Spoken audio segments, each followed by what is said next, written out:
The silence before the signal. The Vorath Collective had crossed 11 star systems without encountering anything worth fearing. Elder Communicator Silex pressed 4 of her 7 fingers together, a gesture of calm, as the long-range sensors painted a new anomaly across the bridge's display membrane. Something was moving through the Helios corridor. Something large. Something radiating. "Metallic hull," murmured Sensor Von Vreth, his bioluminescent skin flickering amber with low-level anxiety. "Fission traces. Primitive propulsion.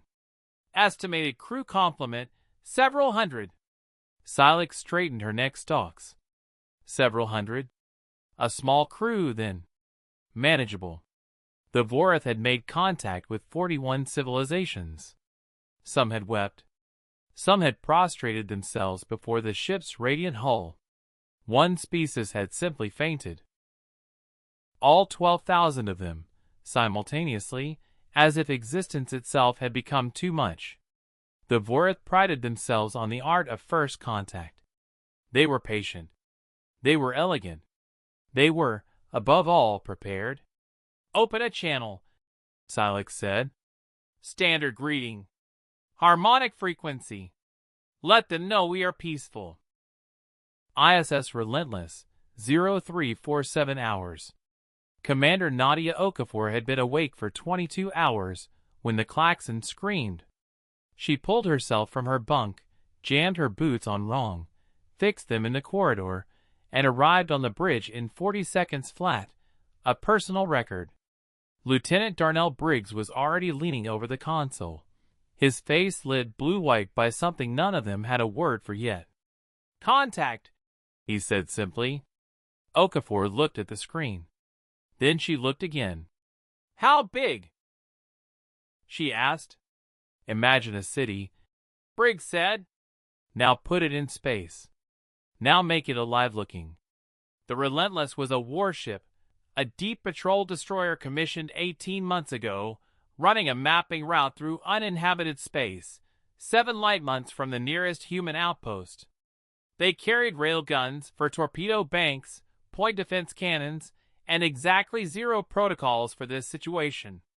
The alien vessel was transmitting something. A tone. Layered harmonics, cycling impatient, beautiful repetition. "What is that?" asked Ensign Torres from communications.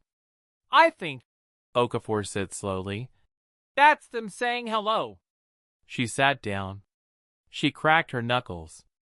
Then she turned to Torres and said, "Play them something back." "What?" Torres blinked. "We don't have anything," Okafor said. Torres, panicking, hit the first audio file his hand found. 12 seconds of jazz.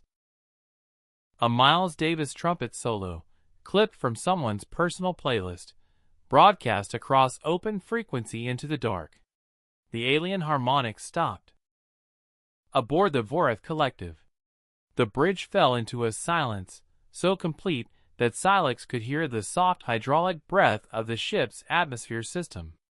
They had analyzed the return signal in 0.003 seconds. Acoustic, sequential, mathematical in its internal rhythms, yet utterly unstructured in its emotional register. It was not a greeting. It was not a warning. It was something their 41 contact protocols had no category for. "Is it music?" Vreth whispered. "Define music," said the ship's intelligence. Vreth could not. Silex replayed it. Then again. The sound moved in ways she couldn't predict. It bent, it swelled, it spoke without words. It was the sonic equivalent of watching a fire, structureless, hypnotic, and somehow deeply, inexplicably emotional. "They set us art," Silex said finally. Her neck stalks had gone very still. "As a first response," Brett said. "As a first response." She looked at the readout. Primitive hull. Fission drive.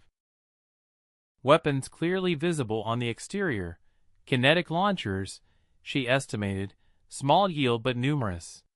A civilization that had barely cracked interstellar travel, flying a warship through unmapped space, and when confronted with the unknown, had answered with music. Silex had no framework for this. In 41 contact events, she had never once been speechless. A distance of 12 kilometers.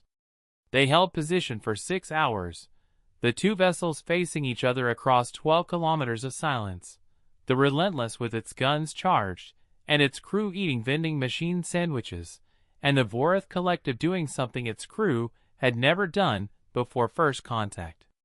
Arguing. "We approach with full ceremony," Breath insisted.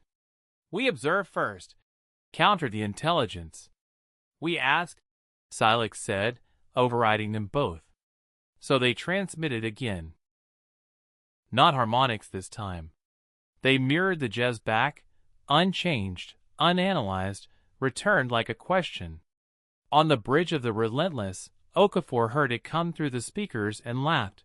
A short, startled, genuine laugh, and in that moment, 12 kilometers away, every sensor on the Vorith recorded the sound and flagged it as significant.